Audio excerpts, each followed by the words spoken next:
জনতা সমবায় সমিতির থেকে মাপামাপি করছিল, ওই অফিসের থেকেও মাপামাপি করছিল। ওই জায়গায় কোনো সরকারি জমি নাই ওই দোকানের পরে। আর এই দোকানটা একদম শুধু খামাখা এই আমাদের এই জায়গায় যে নতুন যে নায়েব আইছে, মহিলা নায়েব, ইনি হচ্ছে মানে পুরো গাছ জুত মতন ওনার এইটা ব্যবহার করেছে, মানে একদম পুরো বেআইনিভাবে এই দোকানটা বন্ধ করেছে কিছু লোকজনের কথাবার্তা শুনে। দোকানদার আমি চিনিও না, তবে উনি আসার পরে মাঝে মাঝে দু একটা কাজ করার চেষ্টা করি, দরখাস্ত বা ওই আবেদন এগুলো করার অনলাইন এগুলো করার চেষ্টা করি। এই ওনার আমি আগেও চিনি না, এই চিনিছি এই কয়েকদিন এখানে। আর ওইখানে শিশির নামে সে ভূমি উপ সচিবের আত্মীয় পরিচয় দিয়ে সে আমার কাছে আসছে। আমার যারা দোকান ভাড়া নিচ্ছে তাদের তো কোনো অপরাধ নেই, তারা ওইখানে দোকানদারি করবে। আর বাইরের থেকে ব্যবসা করতে আসলে যে ক্ষতি হবে এখানে করতে দেবে না, এটা এরকম মানসিকতা অনেকের আছে। না, আমার দোকানের ভিতরে কোনো প্রকার ঘটনা ঘটে নাই। এতে জামিন নামে থুকরো স্থানীয় এক বাসিন্দা, তার সাথে শিশির নামে একজন ব্যক্তি চায়ের দোকানে কোনো একটা গ্যাঞ্জাম হয়েছে, সেইটা কেন্দ্র করে আমার দোকানটা বন্ধ করে দিছে। আর আমি বন্ধের দিন এসিল্যান্ড স্যার যখন আসছে তখন আমি এইখানে উপস্থিত ছিলাম না। সে কোনো প্রকার নোটিশ বা অন্য কোনো প্রকার দরখাস্তর মারফত এটা করে না, সে মৌখিক একটা অভিযোগের ভিত্তিতে এটা করে। আমি যতদূর জানি আমার কাছে এসে বলছিল 5 লক্ষ টাকা দিলে এই ধরনের কোনো সমস্যা হবে না, ঠিক আছে, যে সমস্ত কিছু আমরা নোটিশ দেওয়া হয়েছিল, কিন্তু নোটিশ দেওয়ার পরে তাতে কোনো দাগ খতিয়ান কিছু ছিল না। আমি পরে অফিসে যোগাযোগ করেছি যে আমার এই জায়গাটা তো মালিকানা, আমি এসে মালিকের কাছ থেকে কিনেছিলাম। আমার কাছে যে দলিল যে কাগজপত্র ছিল আমি সব কিছু নিয়ে আমি এসিল্যান্ড অফিস ইউনোর কাছে সবার সাথে যোগাযোগ করেছি, সবার সাথে দেখাইছি। দেখানোর পরে আমার এই দোকানে বললো যে তাহলে পরে আসছেন, এটা তো সরকারি জায়গা হিসেবে, বিশেষ করে নায়েব অফিস টুকলা ভূমি অফিস বারবার দাবি করতেছে। তাহলে বললাম আপনারা একটা মাপজোপ দেন, মাপজোপ দিয়ে এই বিষয়টা সেটেল করেন, যেহেতু এটা অনেক আগে আমরা একবার মাপছিলাম এসে দাগের পরে। তখন আছে এটা মূলত রামকৃষ্ণপুর মৌজা, ওই পাশেরটা আছে তুকা মৌজার ভিতরে। তখন এই জায়গা আছেন বা ওই সরকারি কোনো সম্পত্তির ভিতরে বাঁচছিল না। আমরা পরবর্তীতে মাপজোপ দিছি, কিন্তু পরবর্তী মাপজোপ দেওয়ার পরেও আমরা দেখেছি যে এটা কোনো সরকারি সম্পত্তির ভিতরে বাঁধেনি। আমরা তখনও নায়েব সাহেবকে বলছিলাম যে আপনাদের লোকজন দেন এটা আবার মাপজোপ, কিন্তু উনি কোনো গুরুত্ব দেয়নি। পরবর্তীতে এসিল্যান্ড আসছিল, এসিল্যান্ড আসে আমার দোকান তো একবার তালা দেবে, তাই এই নায়েব সাহেব মনে করেন সকাল একবার বলে ঘরে মালপত্র নামাই দিতে, বিকেল একবার মালপত্র নামাই দিতে, ঘর তালা দেবে, কালকে অভিযান, এভাবে উনি আমাদের হেনস্থা করতে এসেছিল। আমরা পরবর্তীতে এসিল্যান্ডের সাথে কথা বলে উনি একটা মাপজোপের আমাদের একটা সময় দিছিল, তো আমরা মাপজোপ দিছিল, কিন্তু দেখা গেছে এইটা মূলত রামকৃষ্ণপুর মৌজা এবং রামকৃষ্ণপুর মৌজার যে জমি, সে জমি হিসেবে সরকারি যে দাগ খতিয়ান তাতে সরকারি কোনো স্বার্থ নেই, সরকারি কোনো বাধে না। আর এই জায়গাটা আছে মালিকানা সম্পত্তি, 25 কোটি না 15 দাগের, বর্তমানে RS 5 দাগের ভিতরে এই জায়গা, কিন্তু সেটাও কোনো মীমাংসা না করে তারা এভাবে রেখে দিছে, পেন্ডিং রেখে দিছে।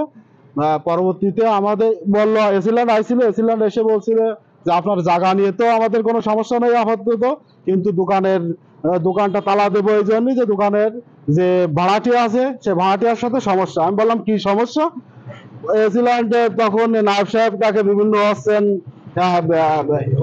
করলো, বিভিন্ন রকম দুর্নামে কথা বললো যে এই দোকানে বিভিন্ন ক্লায়েন্ট আইনে হেনস্থা করছে।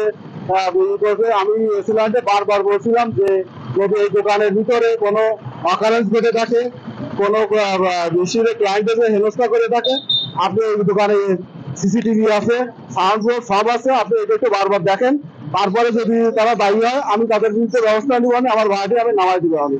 কিন্তু তিনি আমার কোনো কথাই কর্ণপাত না করে দোকানটা তালা দিয়ে দিছে এবং আমার বলছিল যে ভাড়াটিয়া নামাই দিলে, শর্ত আছে ভাড়াটিয়া নামাই দিলে আমি দোকানটা খুলে দেবো। এই অবস্থায় আমার দোকানটা এখনো সেভাবে পেন্ডিং আছে, আমার দোকানটা খুলে দিইনি এখনো। তাই আমি এই বিষয়ে সরকারের বা ঊর্ধ্বতন কর্মকর্তার দৃষ্টি আকর্ষণ করছি, যাতে আমি একটা আশু প্রতিক্রিয়া পেতে পারি।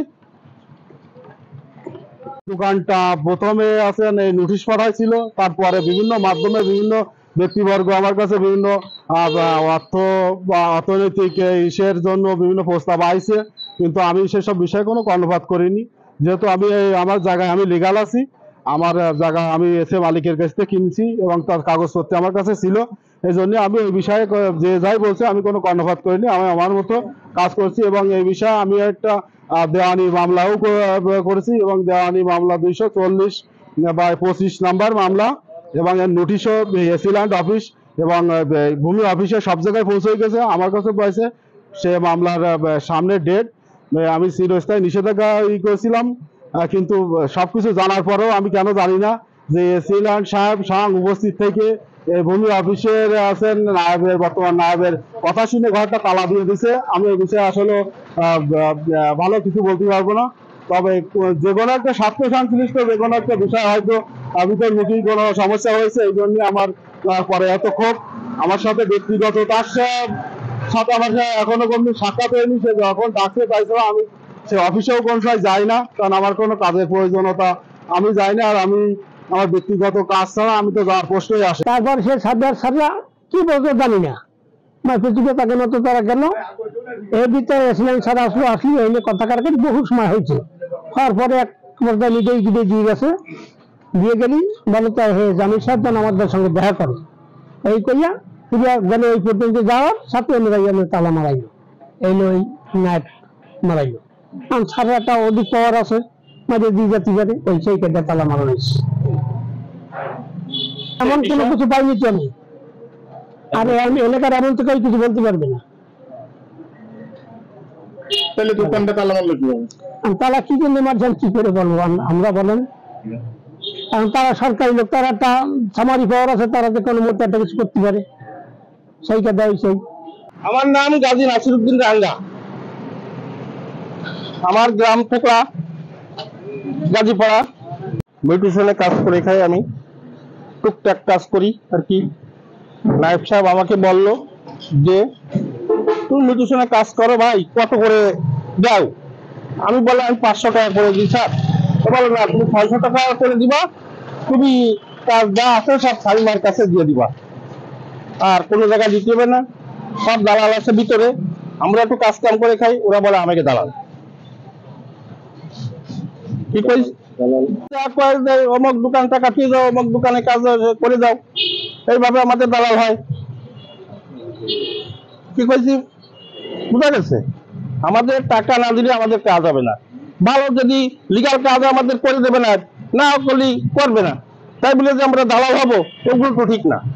কাজ করে খাই সামান্য 500-600 টাকা করে যায়, তাদের লায়াবিলিটি হয়, তাহলে আমরা আর খাবো কি? আমরা তার জন্যই দালাল হয়েছি।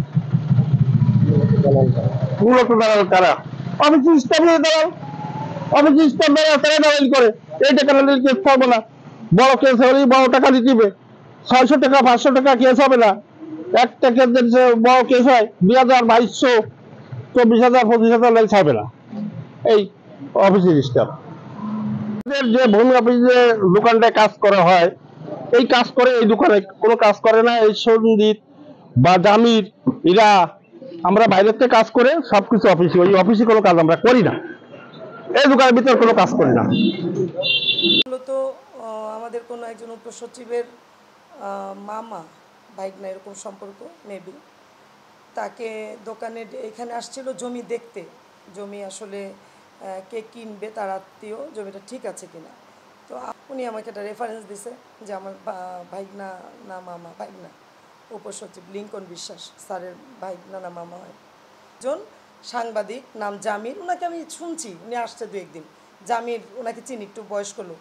উনি ওনাকে ধরে নিয়ে গেছে ওই দোকানে নিয়ে ওনাকে হাবি জাবি কি বলছে, মানে উনি যেটা দোকানের ভিতরে কি হয়েছে আর উনি কি কমপ্লেন করছে এটা তো আমার সাথে ব্যাপার না। লিঙ্কন বিশ্বাস উনি তো আমাদের স্যার, লিঙ্কন বিশ্বাসের বাড়ি হচ্ছে রংপুর, এই স্যারের বাড়ি হচ্ছে রংপুর, উপসচিব, ঠিক আছে।